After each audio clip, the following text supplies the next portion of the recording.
Okay, have I been in every seat in this car? I think so.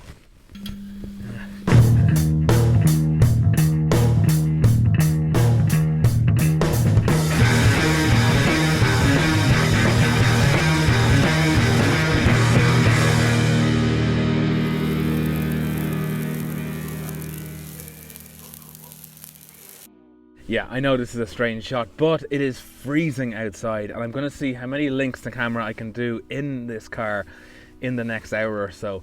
This episode is packed with wins.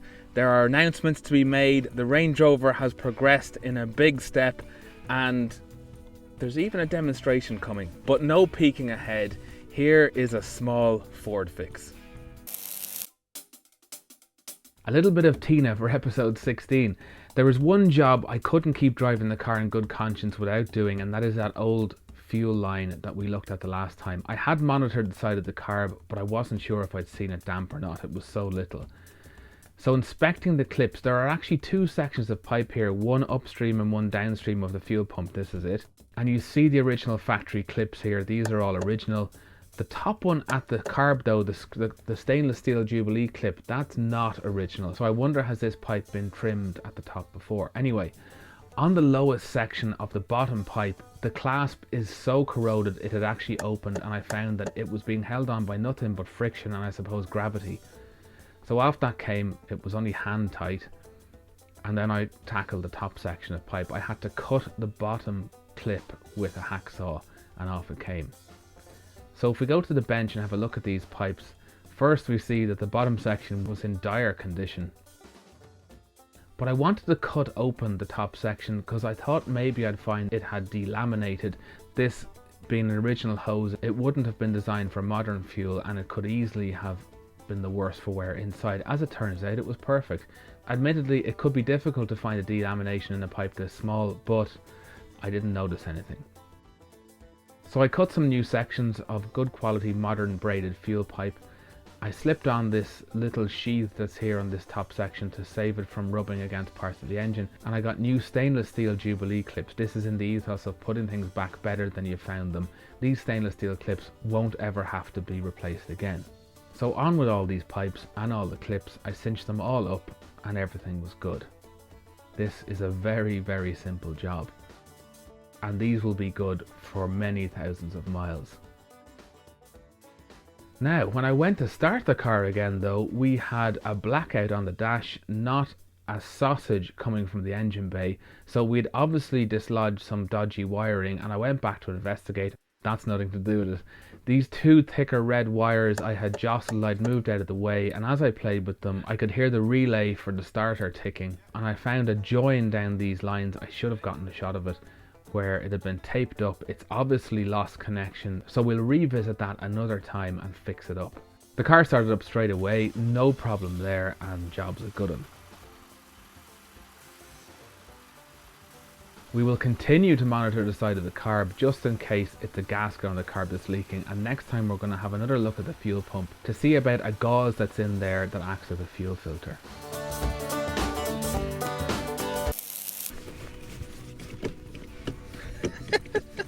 Alright, we're adding seatbelt pretension to the list of things that I have to get to on Tina.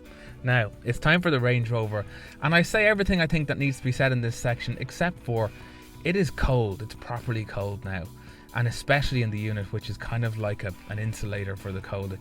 It's like a fridge in there. The thermal overalls are well and truly back on, but I am not going to let 2 or 3 minutes of discomfort or that kind of difficult push to get yourself out of the house in the morning on a cold day stand between me and the Range Rover, because the Range Rover is what links me to surf. It has always been my surf bus, not this blue one but the yellow one. The blue one hopefully will be if I can afford the fuel. The point is, set a target, stick to that target, and don't let anything get in your way. And as you'll see in this episode, you turn a corner and everything is right with the world. So here it is.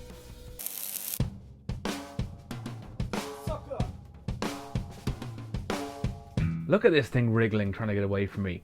This is the episode. In this feature, you will see this cross member going into the Vogue. I'm not saying today because this took 2 or 3 days. The first thing I had to do was prep and paint it. Now what you're seeing going onto this is something called Rust Bullet. Sid, Mirror Fury Sid, who did the phenomenal job on his Fiat in episode 4, told me about this stuff, so I approached Rust Bullet Ireland and they sent me some. The cool thing about it, and the reason why it fits this project, is I wasn't able to have this project blasted or dipped, so I have to deal with the rust as I find it. And I'm never going to get all of it off, not in this scenario. And this is a paint that they say dehydrates and seals the rust, so it sounds like the right thing for the job. You have to leave 4 hours between each coat, so now that the cross member is done, I'm going over to the chassis to prep that, and it looks bad, but this chassis is made of 2.5mm thick steel, which is good and thick. There is advanced surface rust on it, but there is still plenty of meat left. So I hit it with the grinder, pulled it right back, and although I know it doesn't look good, it isn't bad. Funnily enough, this sticker here, I just know I've seen one in good condition somewhere along the way, and I'm pretty sure this is some kind of a rosette that attested to the quality of the chassis, or that it had passed scrutineering or something like that. I think it was black with a red band around it and maybe some yellow. If you've seen one of these, give us a shout. I'd love to have a picture of one we could show it the next time. What I'm trying to do here is just get the pieces of the chassis and the body that I won't be able to access once the cross member is in painted. So on goes the first lick of paint, and then I went straight over to the bottom of the goalpost, because even with the finger sander I couldn't get in here and completely get rid of all the little beginnings of surface rust, and I gave this a lick of paint along with the bottom of the boot floor. So back over to the cross member for its second coat. You can barely see this going on, but it is going on, and I'm glad I did it, because you probably noticed when I did the close-ups of the first coat there are small sections that I missed, even though I was being very careful. Then over to the chassis for its second coat, and that was all fine. Now I can offer up the cross member for real. So in it goes, and it looks well, and I'm going to mark it up because, counterintuitive as it might seem, I'm going to have to sand back some of this paint so we can weld it. There's just no way I could weld through otherwise. And you'll notice here I'm marking for these sections of the goalposts that were rusted that I had to cut away. The next bit was to test that L-shaped bracket, the little fillet I made up to meet the top of the cross member. And surprisingly, well, I was surprised, it fitted fine. You know, with all this time in between and re-jostling and moving around, I had, it seems, gotten it right. So out with the sander, and I peeled back the paint. Oh, I missed that end. So back out with the goalpost, and I offered this L-shaped bracket up for welding. Now when you weld stuff, when you start to tack stuff, it can move. It's very easy for it to move, and I had no way of holding this much tighter than the vice grips you see here, but I managed to get a tack onto it without it moving appreciably, and I moved inside the car to weld it from above, which is always way easier. Now I'm going to talk to you later about cracks beginning to appear in my production. Not that it was perfect in the first place, but here is an example. Somebody came in and started talking to me, distracted me, and I just zipped this off rather than getting it in time lapse. Then I realized I'd been so distracted I didn't even zip it off in the right place. So you see here I'm cleaning up the cut. Over to the near side, the same bracket goes in on the near side. The welds are horrible, but you can see there's plenty of penetration. And I went to fix this hole that I had to cut to get rid of some more corrosion. And you remember that the goalpost moved, it shifted over slightly. Well, we're going to deal with that in a second, but first here's the template that I made, and from the inside you'll see it looks quite good. You can see I'm leaving gaps as usual so that there's space for the weld and to try and minimize warping. So this is a decent little repair panel, nothing beautiful to look at, but it will work. So I tacked it in. Now it's time to deal with getting this goalpost back in line with it. So watch carefully, you'll see it here move out. It will be quick. There. I'll show you how I pushed that out, how I braced it to push it out in a second, but we'll just look at these welds. In they go. Not pretty, but fine. Here's what I did. A scissors jack and a beam of wood, and the vice grips is just here to stop them from springing off each other. It's not ideal, and this is the type of thing you need to be careful with, but there isn't a whole lot of pressure going into this. It would have really just popped out and fallen on the floor rather than popped out and hit me. And the next thing is these little returns off the side of the goalpost that meet the top of the cross member. They'd gotten a fair old bashing and twisting when I was taking the old cross member out, so I needed to straighten those and clean them up. I did them by eye because I had no choice, and we'll see how that goes in a minute. Okay, onto templating these little sections in the bottom of the goalposts. Really simple stuff. I drilled 4 holes in them so we could plug weld them to the cross member later on, and then the offside one went in. There's decent enough penetration here, not very even, but decent. I did actually think of just welding along what was left here without these little sections, but I decided not to second guess the Land Rover guys and do it exactly how they'd done it. In goes the near side one, no problems, and now I can pull the cross member back up and in. And I got these little returns pretty good. They're very close. I didn't adjust these, but then I realized it wasn't sitting up there perfectly, and the reason being there were some small welds that had come through on the back side of those sections we just welded in, and they were stopping the cross member from coming right up against the goalposts. So out with the cross member just for a second, zip those off and then back in. Of course, whether the movement in the goalposts was going to be an issue was a concern, but when I inspected the ends, it's even on both sides. I should say, this cross member is not an original item. This is an aftermarket cross member, and as such, it's not exactly like the old one, which I didn't notice until after I'd prepped it. If I had noticed, I might have made a few modifications to it. I might still do that after the fact, but that's for a different day. Now, just to show you the level to which the body has moved in general, it has sat down at the back without the body mounts in. You will notice that the cross member is just sitting almost directly on the chassis, without space for the body rubbers to go in. You can see it in the floor here. These boot floor cross members, the support sections that you see inside the car here, they are actually sitting on the bump stops of the chassis, and so as the body has sat down, they are pushing the rails of the boot floor upwards.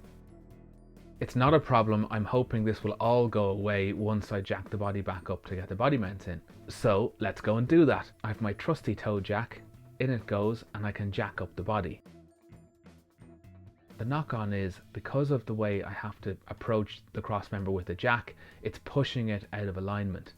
So back to my jerry-rigged scissors jack and piece of wood. This time I've got these extra planks of wood and a clamp, just for safety's sake, to stop it from springing out, because we're going to use a bit more pressure this time. The piece of wood is literally just coming up against the back of the cross member, right in the middle. So I pushed that out. That worked great. I took it back off to reseat everything again because I wasn't happy. I didn't want it springing out, and I just resat everything in a much more solid and secure position, and then I was ready to weld, which I did. This was really difficult. I was so worried about this, and I haven't talked about this cross member. It has been all along the single greatest worry, the single greatest stress I've had about this whole job. And it's not so much different to the sills. It was just going to require some doing to get the heat into this cross member, because it's so much thicker than the goalpost steel, without blowing the goalpost out of it completely. As in, trying to get the heat into the cross member is going to generate so much excess heat that it would just melt the thinner metal of the goalpost. I think the angle of approach with the tip of the welder here was the most important thing. You have to kind of drive the wire of the welder into the metal, the thicker metal, to make sure you're penetrating right into it, get a good pull going, and then try and drag that out to the thinner metal without letting it overheat too much. And that's what I did. And now this cross member is relatively sturdily in, and the jerry-rigged jack and beam can come out. So here are the body mounts, obviously without the body mount in. There is a gap here, but not a hell of a lot.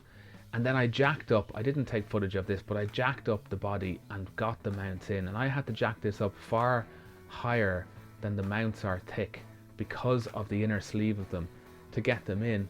And we are solid. Nothing moved, nothing even warped out of shape. This thing sat solid. The body took it, the cross member took it. And the relief I have now, and the sense of satisfaction is huge. I've said it before, just get stuck in. I assume you're here either because you enjoy doing these kind of things and you like seeing it, or because something in you wants to do these kind of things and you haven't yet started.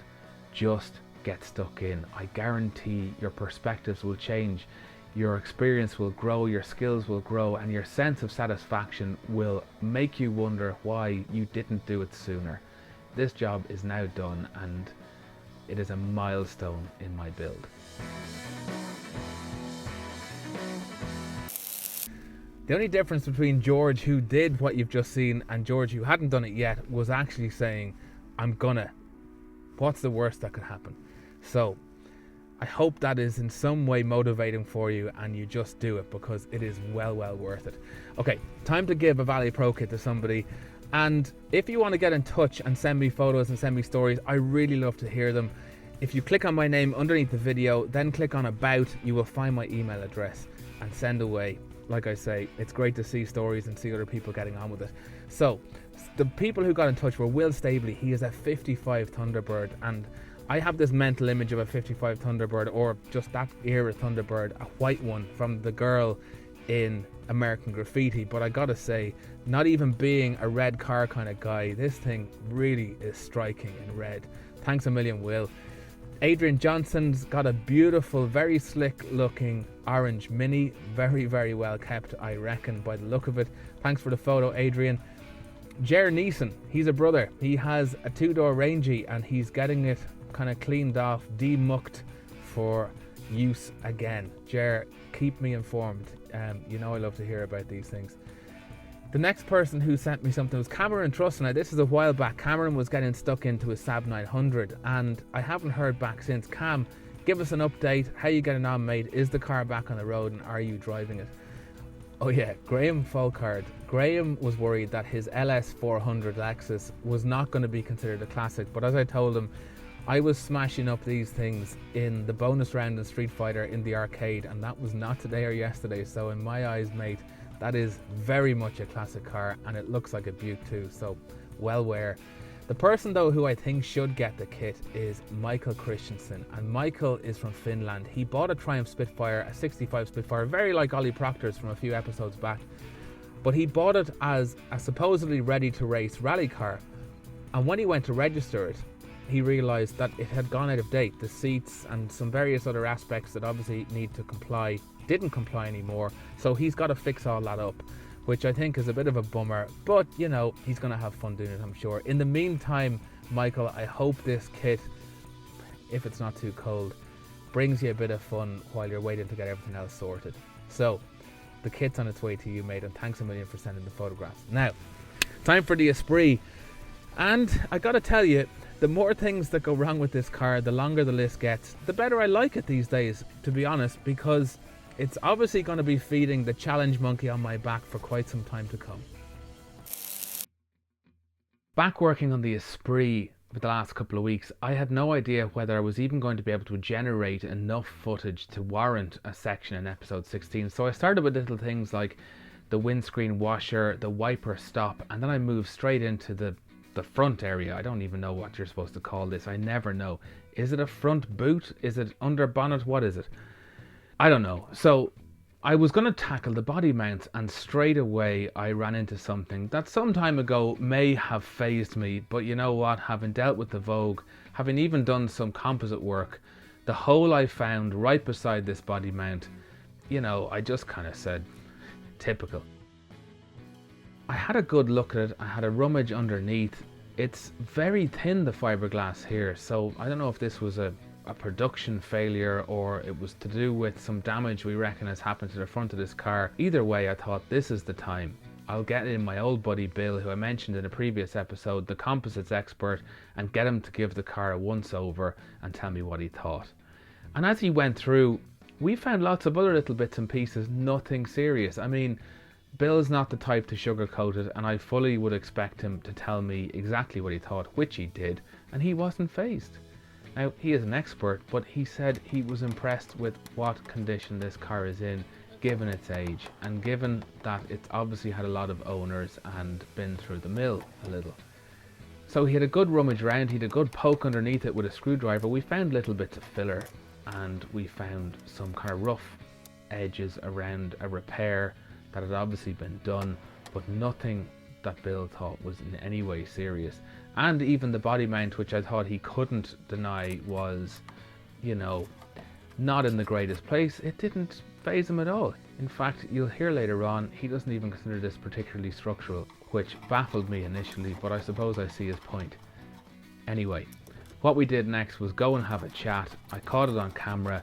It's going to be too long for this whole episode because what Bill also did was suggest we did a demo. So we're going to have a fiberglass demo too, but first, here's the first half of our chat with Bill. Hi, my name's Bill Connell. Business is Custom Composites. I work with fiberglass, carbon fibre, that type of thing. Okay, and you're a car guy too, right?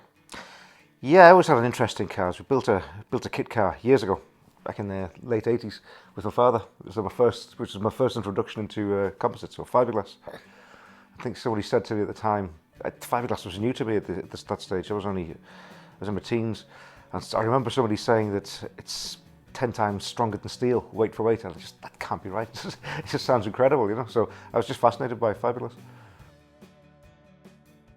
I don't know the exact. I'm not sure. Probably is. Yeah. It's 10.75 times stronger. Yeah. I don't know. It was Cobra, Cobra replica. Pilgrim Sumo was the company, and I did a nice documented build on it. Yeah, I think my father was actually more interested than I was. Every time I come home, he was home from work early before me. But it was a good exercise. Yeah, Cortina, the same as yours actually. Yeah, Mark IV. I think it was 1978. So we stripped the suspension off that, all the running gear, engine, gearbox, and all the suspension running gear. Yeah, and basically stripped it down, rebuilt the engine. Used the original engine in the Cobra because I was only young and insurance was an issue, so it was only a 4-pot Pinto, and went well. Sorry, I thought it was yours. Okay. I think it was about 13 months. Yeah, day to day. I must look it up actually. About 13 months. Yeah. Well, I was moving to Ireland at the time, so I was trying to sell it, and I couldn't get the money I was asking for, so I was out one day. We ended up wrapping it around a tree by accident, and the insurance came around and offered us about €1,000 more, pounds more than I was actually looking for to sell. So it worked out well, and then I moved over to Ireland. I think that was the interest in fiberglass, yes. But then I also got into windsurfing. I also windsurfed, and that became a big part of my life. And I started fixing my own boards then, and with a bit of knowledge of fiberglass. The first repairs went quite well, and then people said to me, well, maybe you can fix mine, and then other guys said, well, maybe you can fix my boat, and then maybe you can fix my bike, maybe. I think that's how it all started, really. Yeah. Yes, yeah, the Lola. It was the last I've actually got to do some more on that again, but the last job we did on that was to bring it back to original, because it had been highly modified and had been large wings put on it, and the arches had been extended out to make it more aerodynamic. But because it's past its sell-by date now, it's going back into classic racing. They had to bring it back to stock, so basically had to strip all the modifications and bring it back to original. Did a few body modifications on a Lotus Elise. It was unusual that the fact that it had already been totally remade in carbon fibre. It came from Belgium, I believe. And apparently the previous owner spent about 150 grand just on the body shell, making it into carbon fibre. So that was interesting. That was one of the early ones. I worked on a multitude of projects, a lot of yachts, boats. Did a nice one for a Ireland's fastest trimaran called Trilogic, and they race internationally worldwide. And we made on either side of the deck, there's like a shield, like you would see a motorbike fairing. Basically, because they spend most of the time out on the wings, looking at the sails and adjusting them there.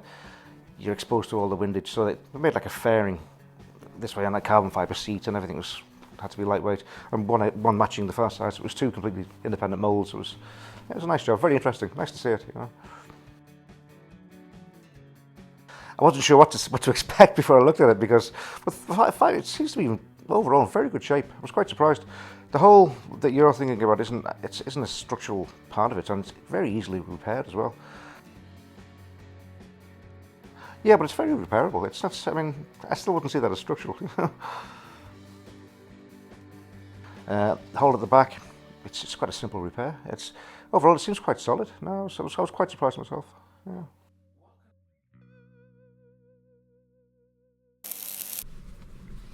Okay, hopefully we'll see Bill in a later episode. Bill put together this demo for us, and I really didn't think he was going to go to the lengths he did. He's a bit of a legend. He really put a lot of stuff together. I, on the other hand, did no prep for this, so it is a bit rough and ready, but I think the knowledge will carry us through, and I'm only sorry that it will have to be split up into two parts. The second half, again, will come later with more from Bill. So here we go with a fiberglass repair. Yeah. A few words there. Hi, Bill. Hello, Georgie. Go over slightly that way. Okay, so what are we going to do? Okay, this is a piece of resin without fiberglass in it, just Yeah. pure resin. Okay. And I'm going to show you how weak it is compared to resin with fiberglass impregnated in it.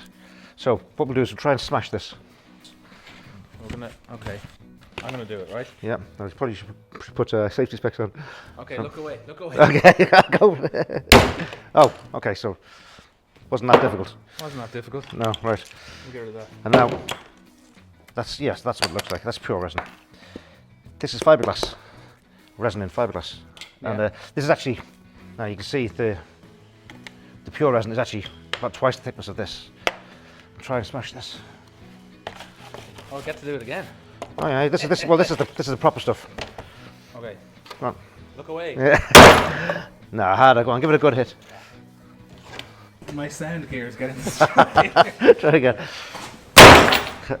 Right, so that's like incredible. There are some tiny little spider cracks in that, but it's not, we haven't holed it at all, and it's only, No. how thick is that? That's 3.5 mil thick. What does that say? Gel coat, 3 layers of 450 gram. Yeah. What's CSM? Chop strand mat. Chop strand mat. Yeah. So what's So, 380 grams? That's I've weighed this whole piece, so when we've done the repair, we can see if there's a difference in weight. Yeah. Ideally, you want to keep it the same weight. So it's 3.5 mil thick. Yeah. So we're not going to. I'd say that's about the same as the boot floor and the Esprit. Yeah, it would be something similar. It's a fairly standard laminate. You'd see this on boats or car parts, whatever. Okay. But we're not going to get a hole in it here, so I think we'll just go and drill a hole and show you, if it were holed, how we can fix it. You know? Okay, well let's go and drill it then.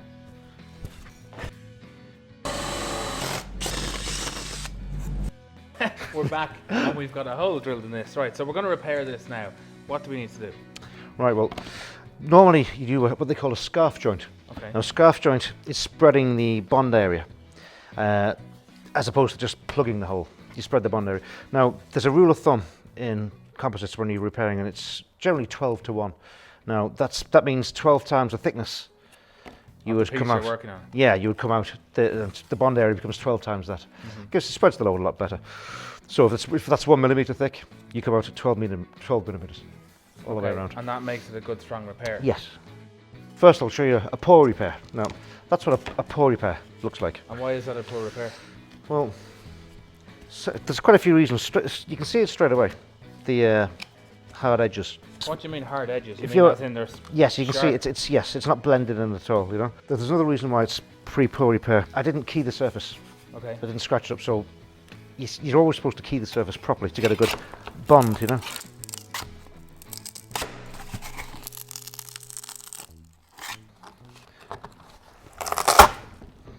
Yeah. Most of that came off. Yeah, it's and a bit of. You did too good a job on the bad repair. He's that good. He's that good.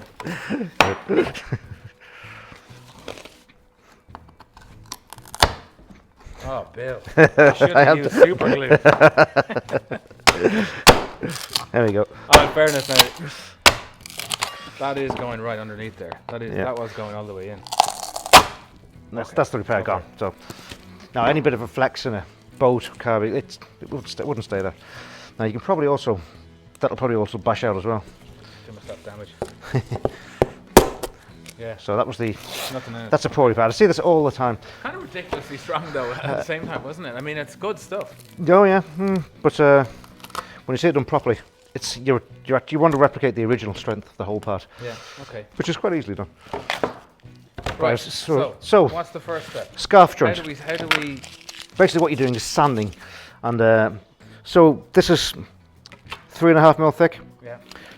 What's 3.5 times 12? 312s are 36, and It's about 40 odd mil. Yeah. So. Thanks for answering that for me. So that worked it out earlier. So we'll just, as a rough guide, we'll just say 40 mil, 40 odd mil around the area of the hole. This gives us a good bonding area. Now I'm just going to roughly draw a circle around that. So you're drawing a circle around your hole. I am. Yes. Okay, not a great circle, but nevertheless. Now that gives us a guide. Now, basically what we want to do is, starting from here, we want to bring it back down to almost the gel coat. Which You mean sand it? We're going to sand it? We're going to sand it down to the middle. So say if this were the thickness of the laminate, we want to sand like this. And so this is the cross section. yeah. So we're looking like from here. Looking down at that, yeah, okay. Now I know because I made this earlier. There's 3 layers of glass there, and the gel. There's the gel coat. What is the gel coat? It's a layer of resin, pure resin, that's tinted. Right. Gives a generally good finish, and it also hides the fibres. Gives a nice smooth finish. How do you lay that down? That can be painted or sprayed. How did you lay this down? A piece of aluminium. Just a piece of Anything smooth, plastics, anything smooth and flat. You know, this would normally be the mould surface. So next to your car, your mould surface would be smooth and flat, and that's gel coat goes down first, and then you bond the glass on top. So the gel coat's your first layer of resin. It just has a colour in it. Yes, essentially. It's a thickened, thickened resin with pigment in it. Okay, so it is slightly different to the rest of the resin you're going to use.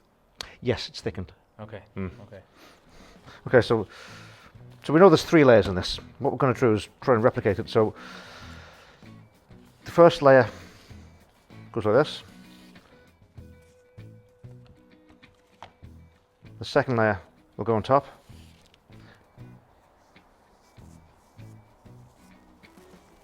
And the third layer goes on top like so. So we've actually, and we've spread the bond area across the sanded area, and then this is sanded flush. So you've got the same amount of glass and resin as there was existing, and the hole's completely filled. So we have to sand this. Okay, what are we going to do that with? I use a die grinder or a mini sander. Okay, I presume this is going to get messy. Yeah. Okay, let's go and do it. Didn't jump.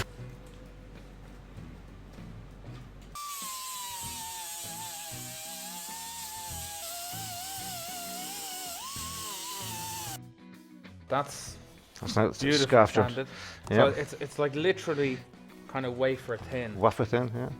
Right at the edges, but it gradually builds back out to the full 3.5 mil. Yep. Okay, so what's next? Right, now we cut and prepare the glass. Okay. Now, we know this, but you try to match the original construction. I know there's 3 layers in this. Yeah. And so you're going to put 3 layers. So we're going to use 3 layers of this to match it. This is the same stuff you use as well? Yeah. Okay. Now, whereas the pour repair, people just cut it, it leaves a hard edge. Yeah. Doesn't blend in well. What works really well is if you just rip it. Oh, okay. And it splays the edges out. And that kind of thins this out then at the and end it blends in a lot better. So now you don't have to be exact, but you can get the go there. yeah. Oh, okay.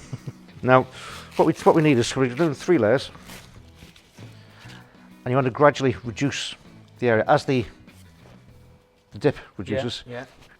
So we do 3. All right. So one slightly smaller than the other one. The first one is the biggest, or the first last one's the one is biggest. the biggest? That's important. The first one is the biggest. Yeah. Why? Because if you were to put the smallest one here, yeah, it's not. Of course. So you're spreading the load first, and then you're bringing it back inwards. So there'll be a danger of the smallest one going straight through. Yeah. So you spread the load. Will first. it be that small? Yeah, quite. pretty much. But it can be with all the frames. Is that too big, or do I need no, that's to fine. That's fine. That's fine. And this one's slightly smaller, so all we need now is maybe a bit smaller, and we'll make a third one. This is the slightly smaller one, right? Yeah, this will be the smallest. Okay. Now you'll see they'll actually that's just for illustration purpose. We're going to do this one at a time. No, we can use this. Yeah. No, but it's not going to stay there now. You're going to glass it up. Yeah. No. Just like that? Yep. Oh, you don't go one layer at a time? Oh, you do one at a time. Sorry, yeah, okay, yeah, I see what you mean. Right. Now, first off, you need to mask the back end of it. Okay. So, the resin, easy done. That's just polythene, to stop the resin from coming through. And you're just going to use masking tape? Masking tape. Polythene, anything, polythene works really well. Okay. Now, we were lucky to get this far without having a little lapse in continuity. At this point, Bill explained that if you're just going to lay down fiberglass and it doesn't really matter what it looks like, a piece of polythene or a piece of even just the masking tape to block the hole will be fine. The trouble with the polythene is if you're going to use gel coat, the polythene can warp, and then you've got an inconsistent depth in your gel coat, and there's a chance if you're going to sand the piece afterwards that you'll sand through the gel coat, which happened in this. He did it on purpose. You will see that in the second part. So Bill recommends that if you're going to use a gel coat or you want a smooth finish to cut down the work, use a hard piece of plastic, something that can't warp, and we are going to use a spatula here. So we're using a spatula now instead of the polythene? Yeah, it's like a fiberglass, just to applicate a piece of plastic. It's thicker, so it doesn't distort. Some of the polythene might distort with the resin. Okay. So just gives us nice. So Gives a nice. Also, resin doesn't stick to plastic, so it will release nice and easily. Polyester resin? Well, both resins. Okay. Plastics are notoriously difficult to bond to. There are a few tricks, but I'm not going to tell you them. What about this? Some people use polyester, fiberglass basically to repair body panels on cars, steel body panels on cars. Yes. Is it good, bad? Does it work? Does it not work? What do you think of it? Bonding is the issue. You can actually bond it quite well if you give the metal a good scratch up, a good key the surface. Okay. Acetone is quite a decent promoter, and it can work. And I tend to, if there's a hole, I would tend to go glass either side, and then it's connecting as well, so in the middle. So it can be done. Okay. Mm. But they're not natural. No. They're not natural bonding. No, because aluminium or steels tend to be quite a hard, smooth surface, and fiberglass doesn't like bonding to hard, smooth surfaces. Okay. Like plastic. Right. So we're ready to go. We're ready to glass this. Now, first thing you do is put your gloves on. A good tip is to using a bit of acetone. Yeah. Just give it a quick rub with acetone. Acetone. Now, you were saying it's a good promoter. I thought if in my experience, it stops the resin from going off. No? Oh no. It's like it dilutes it. Okay. It will dilute the resin, but it also, if you rub a bit of acetone on a gel coat or a bit of fiberglass, it kind of reactivates it, so it aids bonding. You know, it's kind of thinning it down, I suppose. So now we need to mix our resin. Now, first question is how much resin are we going to use? So, the easy way to do it is weigh the glass. Now, quick trip here or tip here. Zero this. Why is zero? Oh, you're zeroing because the cup's just for spinning. So there we go, 17 grams. Okay. Okay.